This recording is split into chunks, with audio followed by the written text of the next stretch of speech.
Minasan konnichiwa. Good afternoon, everybody. So happy to be here. IBS 2024. We were here last year, 2023. We are Women in Tech. Our mission is to empower 5 million girls and women in STEAM, science, technology, engineering, arts, and maths around the globe by 2030. I would like to bring up our CEO, founder, Ayumi Aoki, up onto the stage. She's flying all the way from Paris, France, to be with us here. Without further ado, the woman, the one and only who started this movement 6 years ago. Ayumi, please come to the stage. Hello. Hey. I am delighted to be here for my very second time in Japan. And it's thanks to IVS and to this conference that I first came to Japan for the first time last year. So Women in Tech, it's a special day today, now in July, because it marks 6 years that we have started this movement back in 2018. And in July 2018, this is when I did the very first Women in Tech summer camp, summer coding camp, where we brought together 50 women from around the world and we taught them how to code. There were 50 women, 35 different countries, and the youngest woman was 16 and the oldest was 54, because there's no age when you want to change your careers and come into coding or tech or AI or anything of the sort. From then, I remember one of the girls, her name was Dina Damjanovic. She used to work in a hostel in North Macedonia, and she had a baby, 18-month-old baby. And thanks to this coding camp, she learned how to become a front-end developer. And I met her a couple of months later in Romania, in North Macedonia, sorry. And she had become a front-end developer for the first time. Going back, and today, 6 years later, she's the managing director of this big IT company in North Macedonia. And she even has a tattoo, Women in Tech. But what about Women in Tech? Today we have 5 million. We want to empower 5 million women and girls by 2030. We're already halfway there. We have empowered about 500,000 women in education, business, digital inclusion, and advocacy. And we're also fighting against the glass ceiling. So the glass ceiling is a metaphor where it shows the barriers that women and minorities face in career advancement.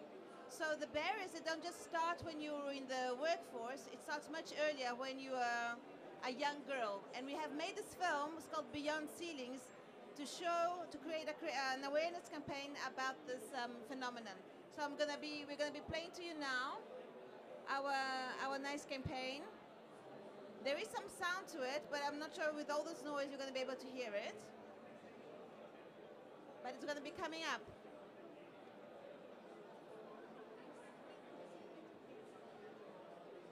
Have you all joined Women in Tech? So if you go to the website, women-in-tech.org, there we go. If you scan it, you're going to be able to become a member, and you can join, be one of our 300,000 members that we have across the world. It's completely free. You can mentor, you can be mentored, you can join our educational programs. Right now we have partnered with Google, and we are teaching 5,000 women and girls the fundamentals of AI. Oh, here we go. This is our movie.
how did you like this film? Nice? It shows, in fact, the barriers a girls face. And if there's just one little story that I want to share with you, it comes from a friend of mine, Reshma Saujani. So she's the founder and the CEO of Girls Who Code in the US. And she tells a story that always gives me the chills every time she says it. She says that when they are in her school, there is a coding class, and sometimes the little girls, they come ask the teacher and they say, you know, teacher, I'm not sure what code do I have to write. And if the teacher didn't know any better, she would think that you would just be staring in front of the screen for 20 minutes without writing any code. But if she does the undo button a couple of times, she will see that the lady, the girl, she had written code, but then she erased it. She erased it because they're scared of failing. And so it shows how women have to break those barriers. They have to learn how to be imperfect. They have to learn how to be brave, just like boys are, and to dare do anything they want. So I would like to call on stage now the wonderful Women in Tech team. Here we go. So we have Rebecca, come Rebecca-san.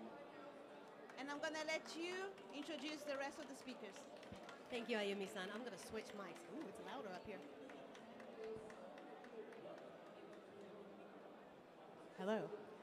Hi, everyone. Thanks so much for coming. My name is Rebecca Takada. I'm the CMO of Numentum and Marketing Director for Women in Tech Japan. And typically I'm in Tokyo, but today I'm in Kyoto to have our wonderful panel of guests come up here and talk about the gender funding gap in the venture and startup world. So let me go ahead and call our guest up here. I think we're going to switch the screen here in a second. これかっこいいよね. It's like WWE. Hi. Ta-da. だそうです. One moment, please.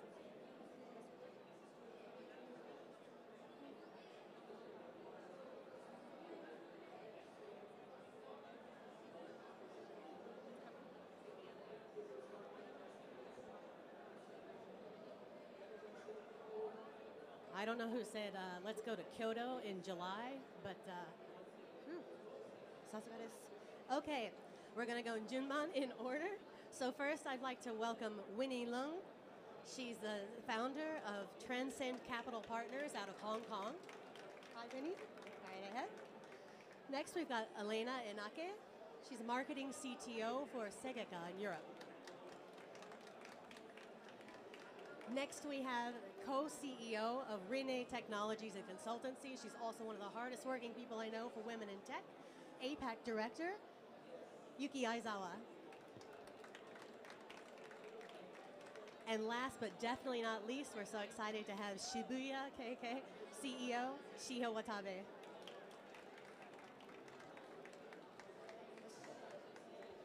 Ladies, welcome to the stage. So just to set the scene really quickly, globally, persistently, only about 2% of venture funding is given to women-founded businesses.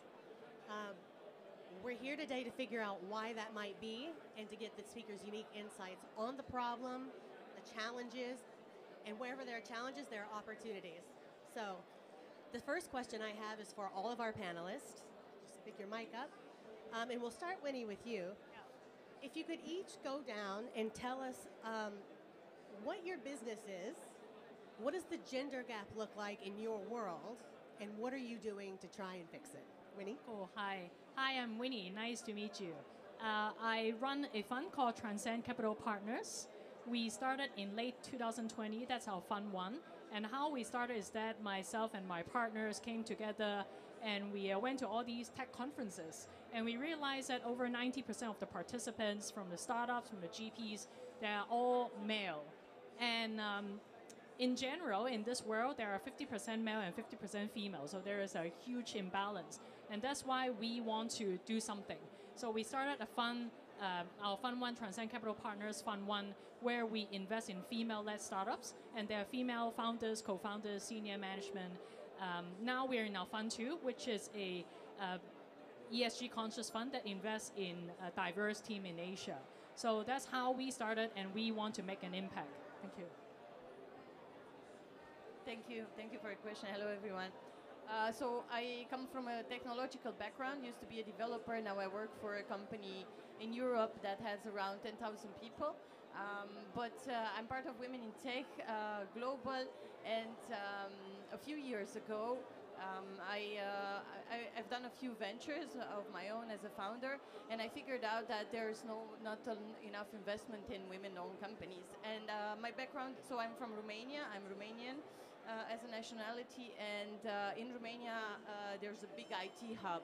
And what we've done, we've created, it's called Brava Angels. It's a group of angel investors, women and men, but we only invest in women-owned companies, at least 30%.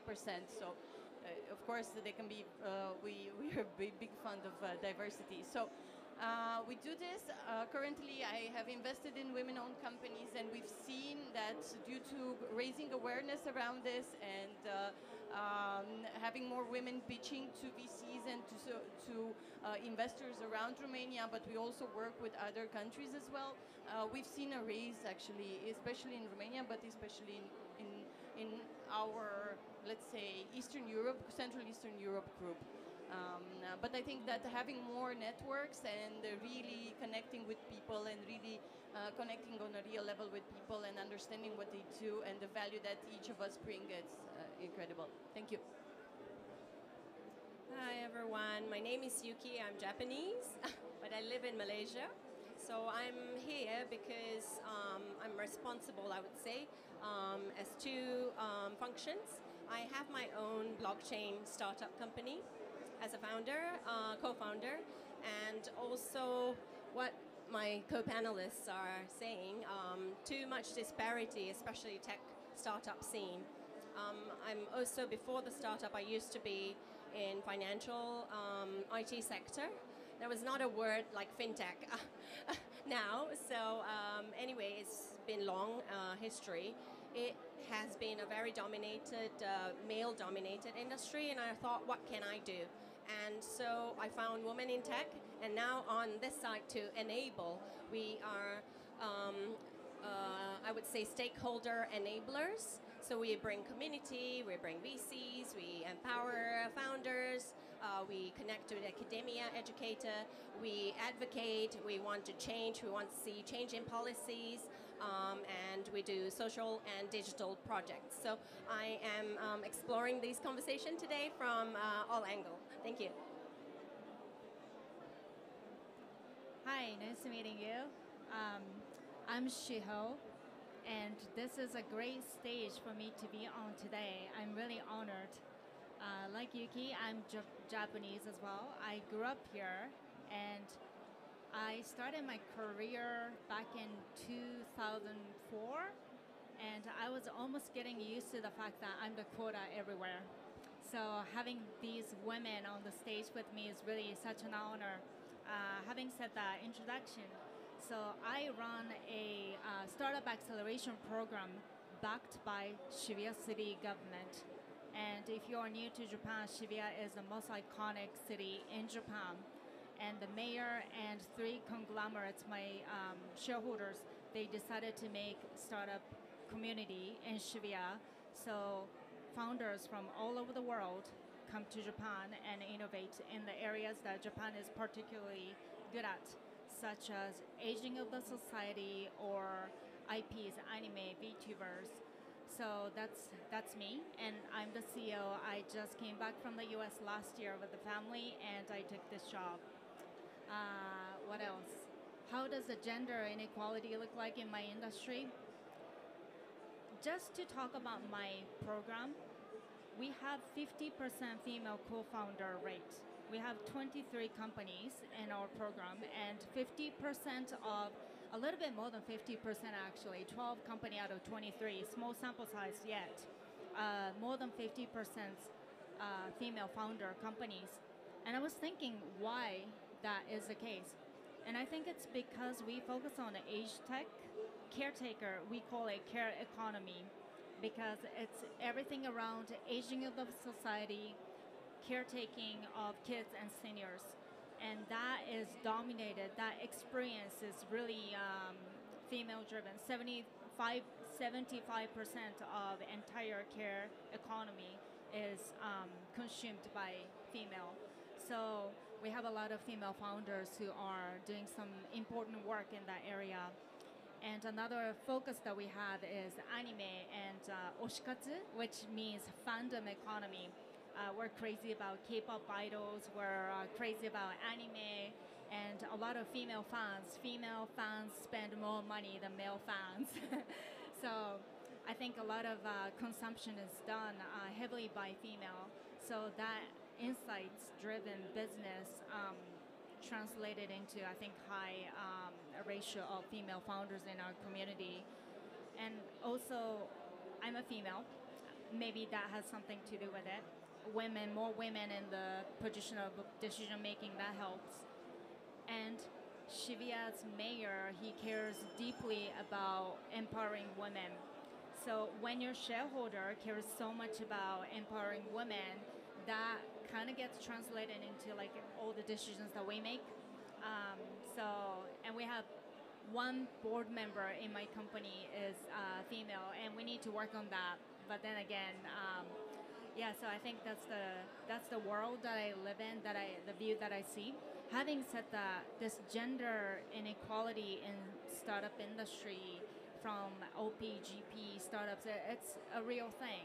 So I'm here to learn from all of you. Thank you. Thanks so much, Shiho-san, everyone. Shiho-san, I'd like to stay on you for a moment. And then Winnie, I'm going to ask you the same question.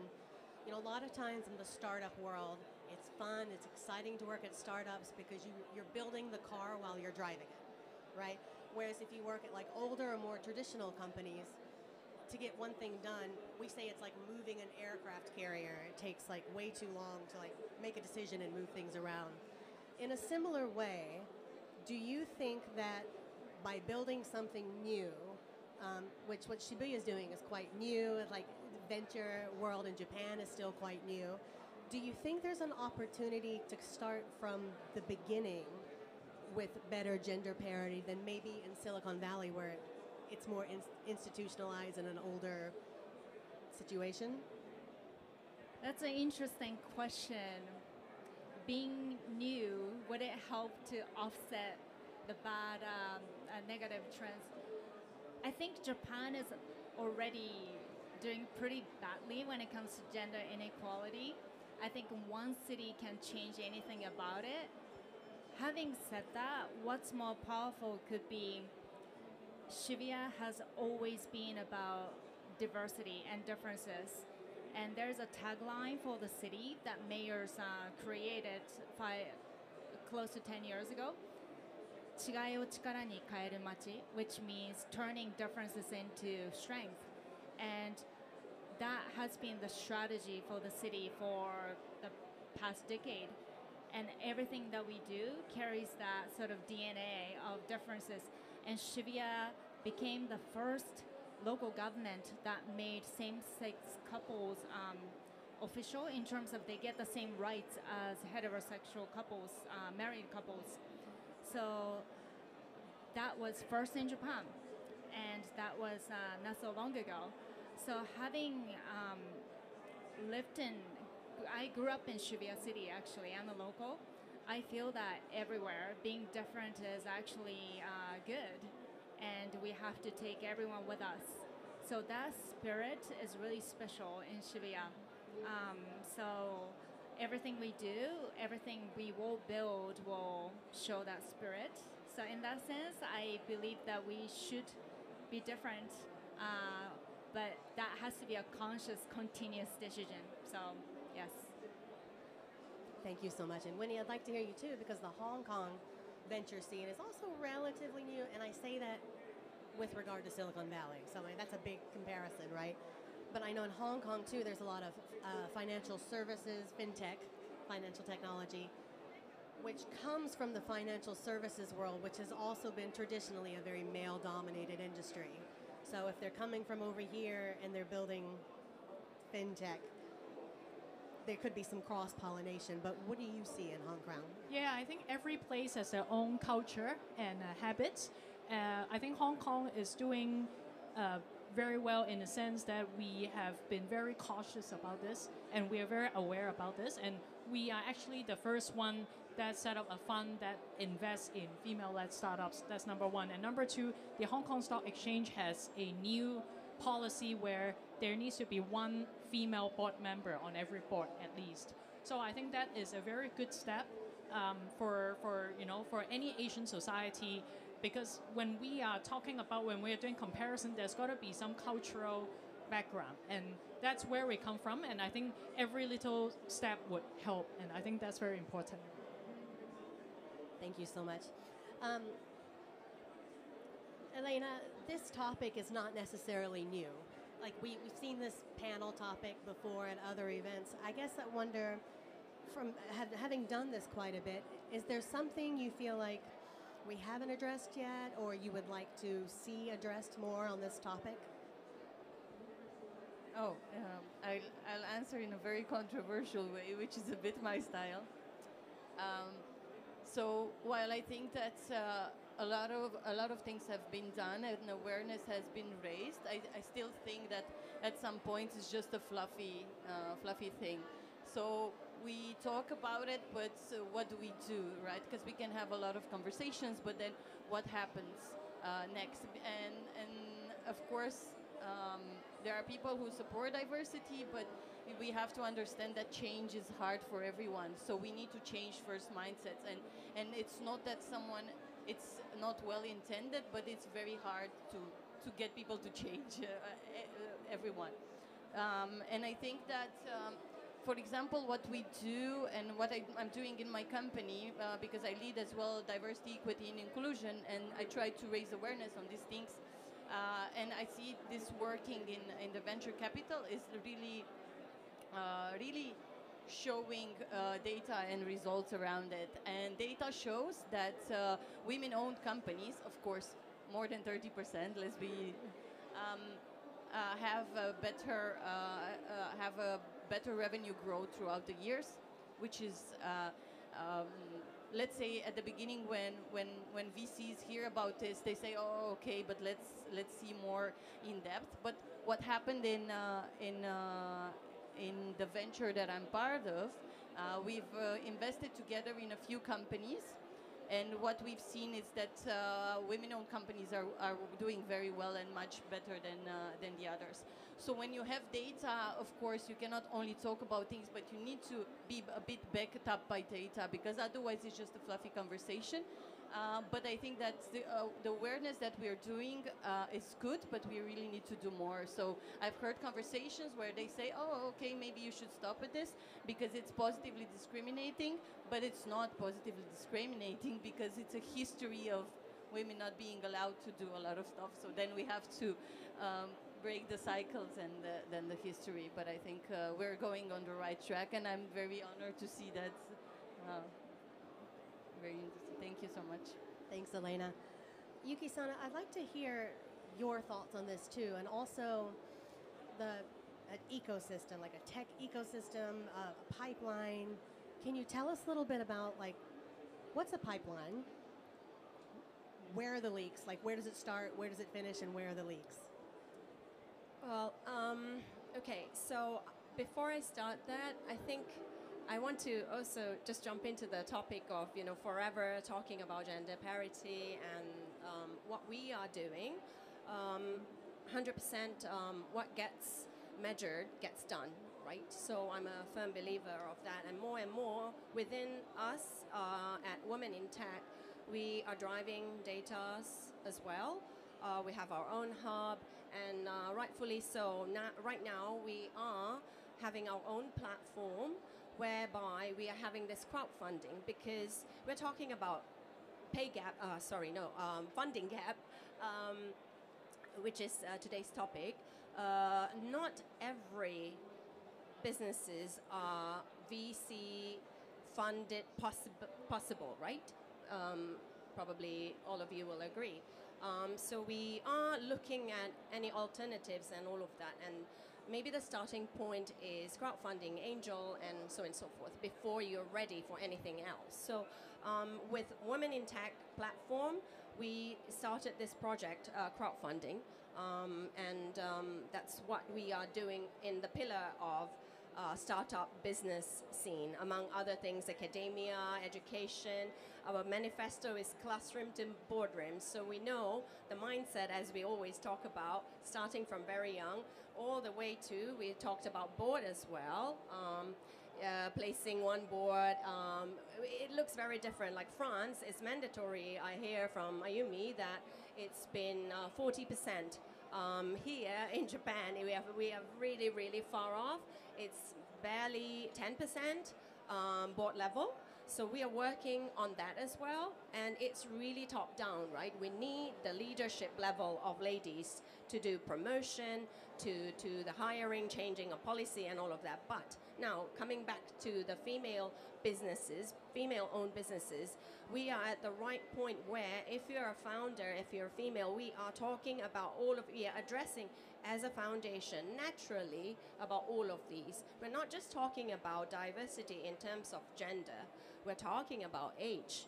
We are talking about disability and all of that. But I think we as a woman, I'm sorry, male participants here, no offense, but these are also backed by data, right? That we are quite nurturing in terms of thinking, in terms of strategies too, right? That's where I think we are most sensible about when we are rolling out, creating team, creating policies, and that's something I would always address intentionally with business owners.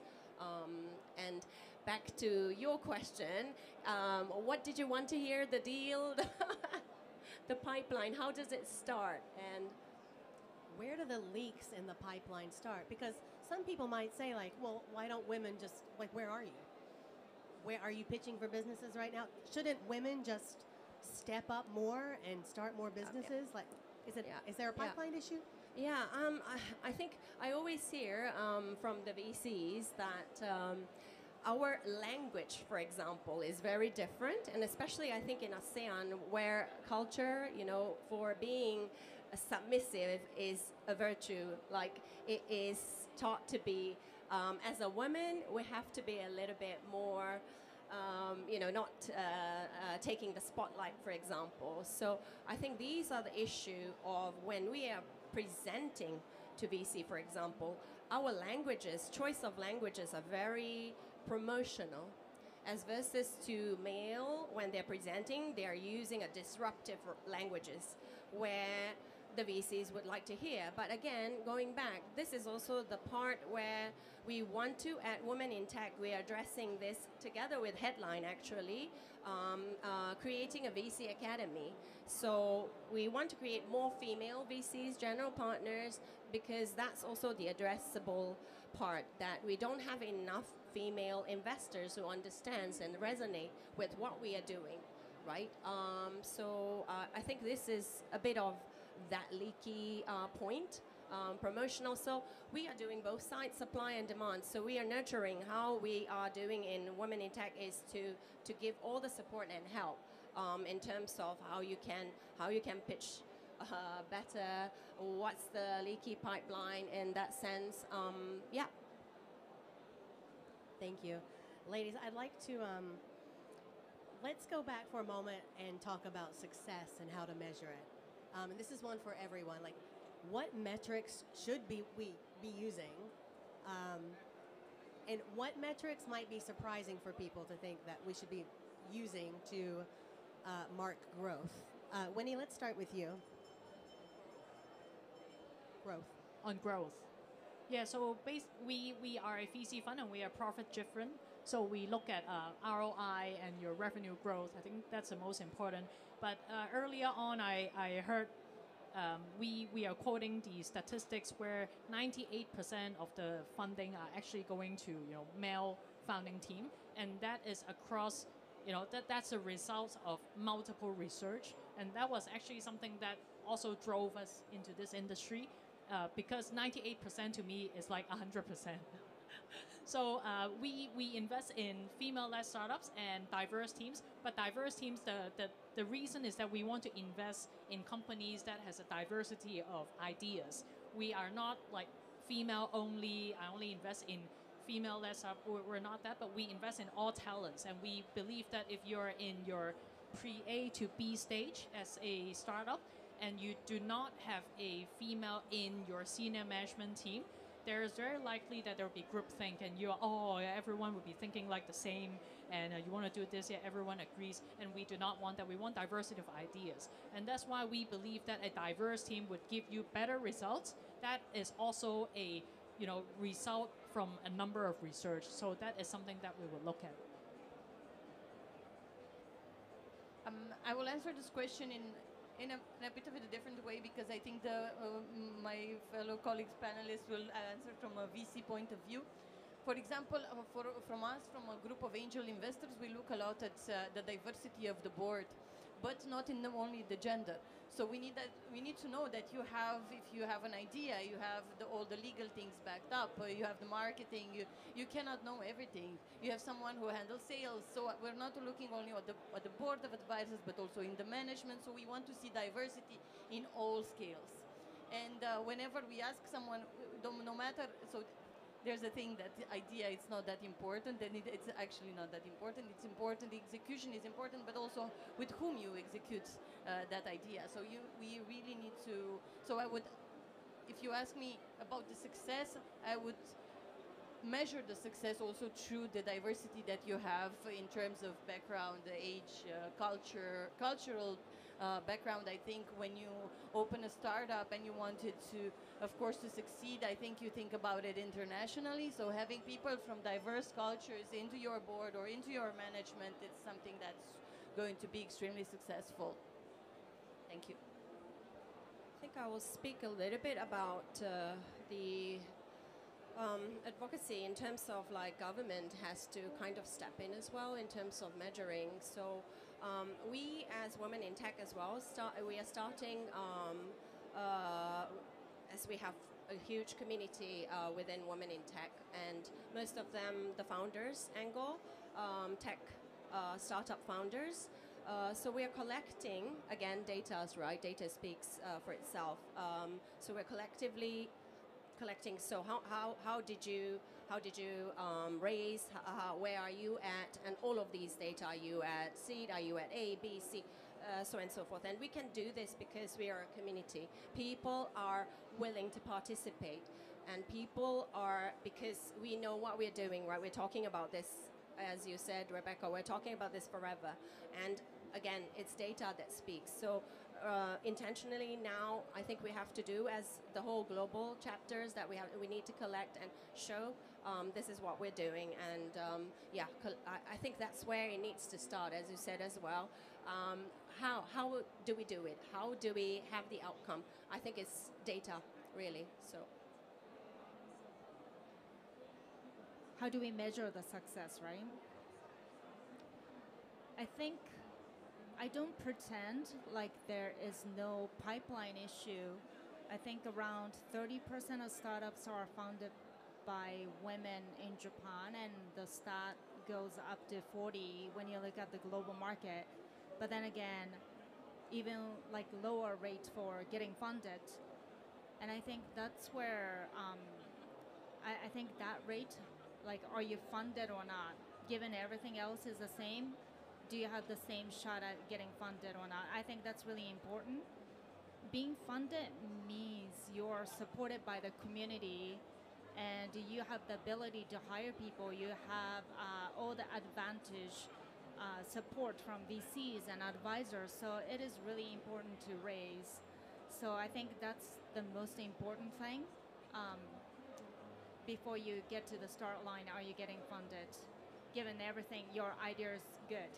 I feel like if you know any female founders who have good ideas, please send it to us, and they should be funded, just like men. Thank you. It's actually a good point, Shiho-san. I wonder if someone in the audience right now wants to go back to the office on Monday and think, I want to be an investor. Maybe not like I don't have 100 million or, whatever, but I've got $10,000 perhaps. And this is for everyone. what is one tactical, actionable step that everyone here can do tomorrow to become their own and to become an investor or a startup founder, whichever is easiest? Chiyo-san, do you want to? So the question is, what's the actionable things that First step, like what's the first thing they should do? to get to closing gap and funding? Yeah, Whatever even just the to roles become that an they're in. investor. Like, I want to become an investor tomorrow. What should I do? I don't know anything about it. I do. Yeah, I don't know who every single person in the audience. It's kind of hard to say, but super general thing that I can say is make sure to. This is such a fundamental thing, but Yuki mentioned intersectionality of this issue as well, right? Try to be an ally for some other minority group. If you're a man, then you can be supporting women. If you're a woman, then you could be supporting LGBTQ community founders in those community.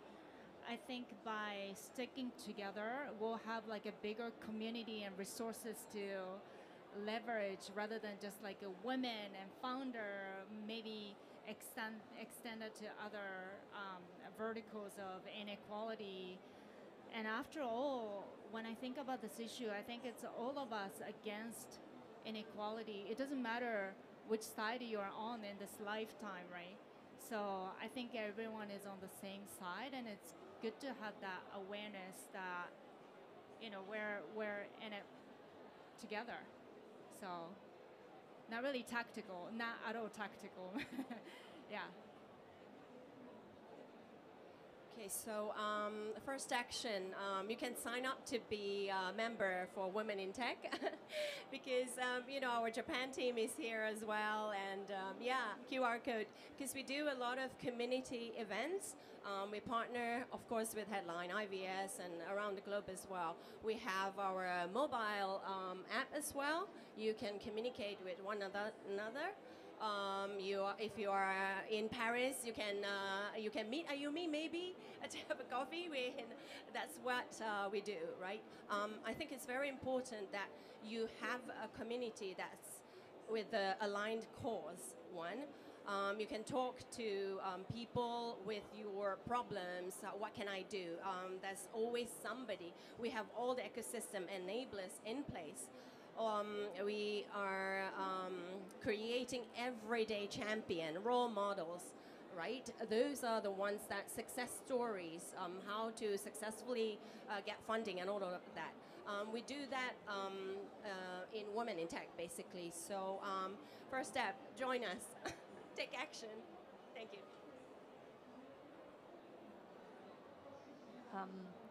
So what I would say that the first step is to identify, I mean, to be different from my colleagues, to identify the industry or the area that you're best at and invest in a startup that is doing that. For example, if you're into education, invest in an edtech startup, because in this way you're not only an investor, but you can help through your network and through your experiences the startup grow, so you can grow together with the startup. So that would be my advice. Thank you. Yeah, can we have a show of hands? Are there any founders here, startup founders? And investors? Cool. Yeah, so come talk to us. I saw someone also said that if you don't have capital, if you don't have your own money, to be an equity investor. So if you hear a pitch or you see a founder who's got something really compelling, if you can maybe barter your expertise in your field and help advise them, then they can kind of give you like equity as a way of investing until you get more money. Slight tweak here. I want to talk about governments because this was brought up earlier. What government or institutional policies in your regions do you think are the most effective in closing the gap in gender inequities? And you know, let me start with you, Elena. with me? No? Yeah. Ah, okay, sorry. Oh, okay. So it depends from the region you're in. It depends from, yeah, so I think it depends a lot. But I would say that first, maybe more, let's start with not go towards the moon. I'm not a mother yet, but maybe some policies around maternity and child care, because I'm actually a lot into this topic, and what can I say is that usually we don't see this disparity, but women, when they have kids, they can work basically less than men do. So then something around this, childcare, and then a bit more work-life balance. So work with these two for the beginning, and then we can go to other things. But yeah, for example, in Romania, you don't have that around, so we would use that very much. Thank you. Shiho-san, what about you? I am actually not a policy expert, and I think Japan is doing particularly well in this area. So it's kind of hard to say what's working, but then it's about continuously voicing this issue, right? And the governments, especially on Tokyo governor is female, she doesn't stop talking about this. She talks about startups, diversity. It's one of her 3 pillars of her policy and strategy. And Shibuya city government does a lot of chanting, like we don't stop talking about this. So that's important. And I think all the basic stuff like mandating, collecting data on diversity, publishing them, that's effective. All these practices must be sustainable, and it should be done, it should be published and broadcasted. And for long-term stuff, like education, what we teach and how we teach our kids, so that there will be future entrepreneurs and free thinkers, or they'll be themselves, they can succeed, build a world where they can succeed as themselves. So that, who knows, not everyone, every little girl needs to be an entrepreneur. Maybe she can be a small business owner and succeed, have money to invest in startups. So success look like look in many different ways. And also maternity leave policy, egg freezing, all these things need to be reviewed and really strategically designed by the government, so that it's building towards the goal that we want, not just one-off thing or political campaign, but it's just a sustainable thing that we do for the next decades to make sure that there is a better future.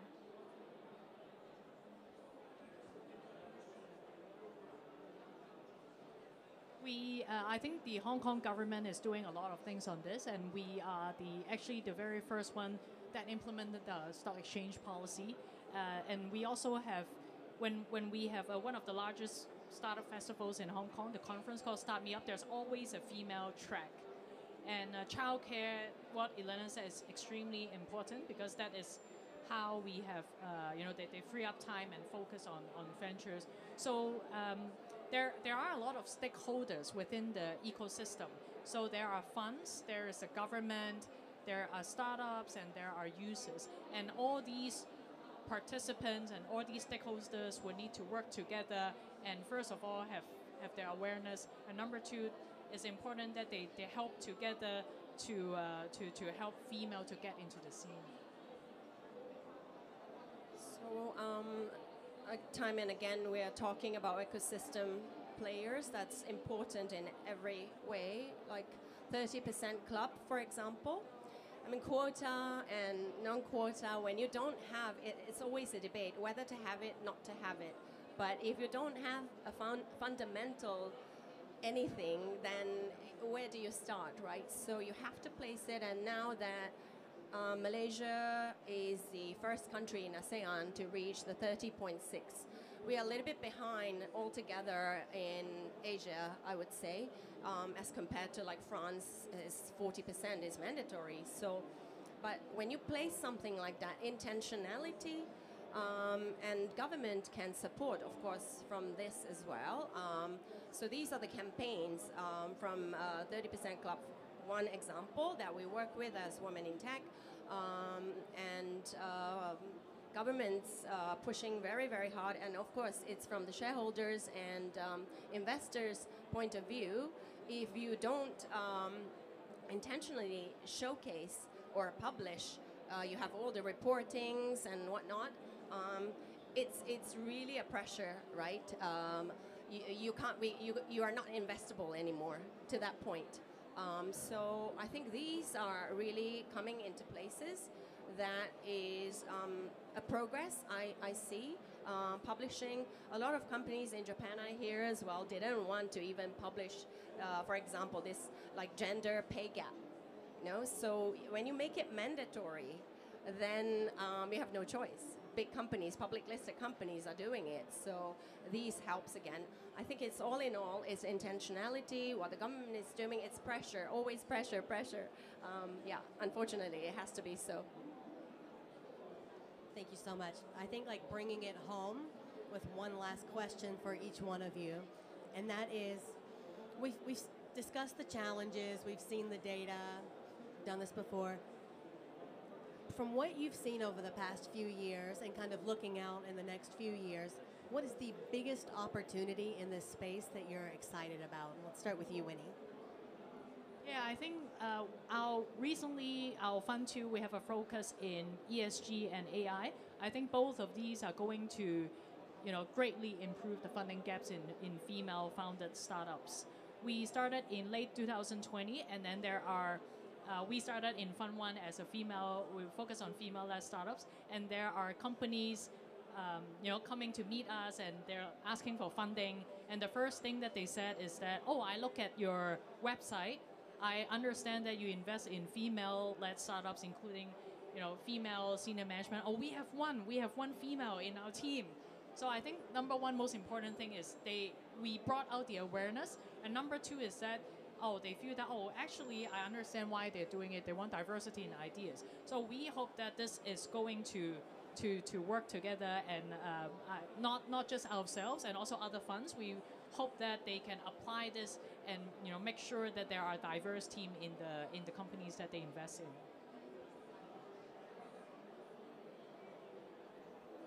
The same for me. So can you repeat the question a bit so I can? What's the biggest opportunity you see over the next so few I can answer from a different angle.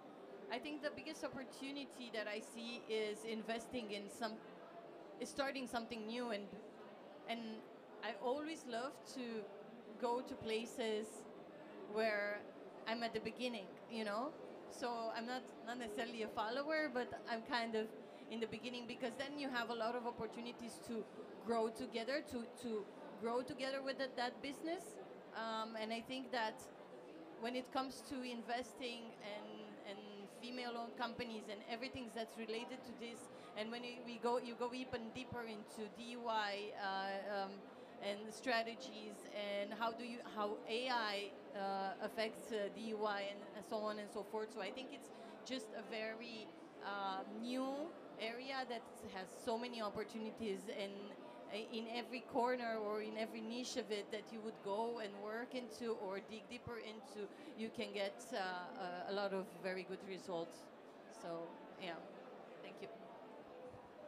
I think really this AI thing is a very inclusive thing, really, because it's such an domain that everybody can build upon. When you have something, it's really a level playing field, right? It's such a new thing, as well as, blockchain, Web3 in general, but AI. If you have something, if you have ideas, creativity can get you so much. And this is level playing field. You heard from Winnie, the VCs are waiting for you to come up with ideas. So this is what I'm really excited about. It has no boundary So all the ladies out there, come up with your ideas, get something within an AI, go to Winnie, get funded. That's it, yeah. Yeah, so for me, two things. Care economy is really interesting to me because it is such a moonshot blue ocean area, aging of the society, who are going to take care of our senior citizens as well as kids, shrinking population. These things are truly global, like borderless issues that it's almost like a hair on fire situation. 1 in 3 of us in Japan are over 65, and it's really, truly hair on fire situation. And there is a lot of money flowing into this area, and women, female founders are very close to this issue, so they truly have advantage in tackling this problem. Why not? And if there are allies who will empower female founders working in this area, if she's not technical, that's fine as well. So I feel like this is such a moonshot care economy. And the second thing is creator economy. It's always been strongest, like women are creative, just as much as men, I think. But the consumption of creativity, I think women are really good at it. And they spend money, like a K-pop in Japan. I was talking to a female founder who runs K-pop fan platform, and guess what? 90% of the revenue comes from women. And there are girl bands as well, but somehow male fans don't spend money on anything. So I think creator economy and care economy, these are two verticals that I'm really excited about. And it's so, it makes sense that generative AI and blockchain and all these things are coming together and supporting those two verticals. And we're seeing inflow of founders from all over the world coming to Japan, and we're ready to, and that's why we have such 50% plus female founder ratio in our program, right? Because it's global, but I would like to see the same number everywhere in the world. In Japan, I don't think it'll be 50%. I have unfair advantage as an acceleration program that can give out visas to foreign founders. That's why I get to tap into the global founder base, but in Japan, the number is extremely low. So someone should do this, and why not female entrepreneur? Fabulous. Thank you so much. This is wonderful. I want a quick last little note from me that the most powerful thing that you can have is a network, a community. So please network. LinkedIn, everyone's on LinkedIn here, like build your network and come say hi. But please give a round of applause to our fantastic panelists. We appreciate you ladies coming in today and speaking with us. We're going to head out now, but if you have any questions or you want to chat with anyone, we're going to be walking off the stage in this direction. So thanks, everyone.